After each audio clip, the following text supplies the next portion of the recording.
2026ನೇ ಸಾಲಿನಲ್ಲಿ SSLC ಪರೀಕ್ಷೆಯನ್ನು ಬರೆದಿರ್ತಕ್ಕಂಥ ವಿದ್ಯಾರ್ಥಿಗಳೆಲ್ಲ ನೀವು ನಿಮ್ಮ ರಿಸಲ್ಟ್ಗೋಸ್ಕರ ವೆಯ್ಟ್ ಮಾಡ್ತಿದ್ದೀರಾ. ಸೊ ಇದೇ ನಿಟ್ಟಿನಲ್ಲಿ ನಮ್ಮ ಶಿಕ್ಷಣ ಇಲಾಖೆ ಕಡೆಯಿಂದ ಅಧಿಕೃತವಾಗಿ ಒಂದು ಮಹತ್ವದ ಮಾಹಿತಿ ಅದರೇ ಬಂದಿದೆ. ಸೊ ಅದರ ಬಗ್ಗೆ ಸಂಪೂರ್ಣವಾಗಿ ಇನ್ಫಾರ್ಮೇಷನನ್ನು ಈ ವಿಡಿಯೋದಲ್ಲಿ ನಾವು ತಿಳ್ಕೊತಾ ಹೋಗೋಣ. ಸೊ ವಿಡಿಯೋವನ್ನು ಸ್ಟಾರ್ಟ್ ಮಾಡ್ತೀನಿ. ಅದಕ್ಕಿಂತ ಮೊದಲು ನೀವಿನ್ನೂ ನಮ್ಮ ಚಾನೆಲ್ಗೆ ಸಬ್ಸ್ಕ್ರೈಬ್ ಮಾಡದೇ ಇದ್ದರೆ ಈ ಕೂಡಲೇ ಚಾನೆಲ್ಗೆ ಸಬ್ಸ್ಕ್ರೈಬ್ ಮಾಡ್ಕೊಳ್ಳಿ ಮತ್ತು ಲೈಕ್ ಮಾಡಿ. ಸೊ ಈಗ ನಾವು ಇನ್ಫಾರ್ಮೇಷನನ್ನು ತಿಳ್ಕೊತಾ ಹೋಗೋಣ.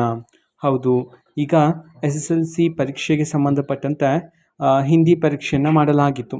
ಸೊ ಅದರಲ್ಲಿ ಮಾರ್ಕ್ಸ್ ಬದಲಿಗೆ ಗ್ರೇಡನ್ನು ಕೊಡಲಾಗುತ್ತೆ ಅಂತ ಹೇಳಿದರು.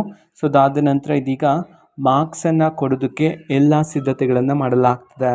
ಇದಕ್ಕೆ ಸಂಬಂಧಪಟ್ಟಂಥ ಅಂತಿಮ ತೀರ್ಪು ಸಹ ಬಂದಿದೆ ಅಂತ ಹೇಳಿ ಮಾಹಿತಿಗಳಾದರೆ ಬಂದಿದೆ. ಓಕೆನಾ. ಸೊ ಇನ್ನೇನಿದ್ರೂ ಶಿಕ್ಷಣ ಇಲಾಖೆ ಕಡೆಯಿಂದ SSLC ವಿದ್ಯಾರ್ಥಿಗಳ ರಿಸಲ್ಟನ್ನು ಪ್ರಕಟಣೆ ಮಾಡೋದೇ ಬಾಕಿ ಇರ್ತಕ್ಕಂಥದ್ದು. ಸೊ ವಿದ್ಯಾರ್ಥಿಗಳ ರಿಸಲ್ಟ್ ಇದೇ ತಿಂಗಳು 25ನೇ ತಾರೀಕಿನ ಒಳಗಡೆ ಅಥವಾ 25ನೇ ತಾರೀಕಿಗೆ ಬಿಡುಗಡೆ ಮಾಡ್ತಕ್ಕಂತಹ ಸಾಧ್ಯತೆ ಆದರೆ ಇರ್ತಕ್ಕಂಥದ್ದು. ಓಕೆನಾ. ಸೊ ರಿಸಲ್ಟ್ಗೆ ಸಂಬಂಧಪಟ್ಟಂತೆ ಇನ್ನೂ ಹಲವಾರು ಮಾಹಿತಿ ಬರಬೇಕಾಗಿದೆ. ಸೊ ಬಂದ ನಂತರ ಆದಷ್ಟು ಬೇಗ ನಾನು ನಿಮಗೆ ಇನ್ಫಾರ್ಮೇಷನನ್ನು ತಿಳಿಸ್ತೀನಿ. ಅದಕ್ಕೋಸ್ಕರ ಆ ಚಾನಲ್ಗೆ ಸಬ್ಸ್ಕ್ರೈಬ್ ಮಾಡ್ಕೊಳ್ಳಿ. ಮತ್ತು ಈಗ ನಾವು ಫೇಸ್ಬುಕ್ಕಲ್ಲೂ ಸಹ ಈಗ ವಿಡಿಯೋಸ್ಗಳನ್ನು ಅಪ್ಲೋಡ್ ಮಾಡ್ತಿದ್ದೀವಿ. ಫೇಸ್ಬುಕ್ ಚಾನಲ್ ಲಿಂಕನ್ನು ಡಿಸ್ಕ್ರಿಪ್ಷನ್ ಬಾಕ್ಸಲ್ಲಿ ಕೊಟ್ಟಿರ್ತೀನಿ. ಕ್ಲಿಕ್ ಮಾಡಿಬಿಟ್ಟು ಫಾಲೋ ಮಾಡಿ. ಓಕೆನಾ.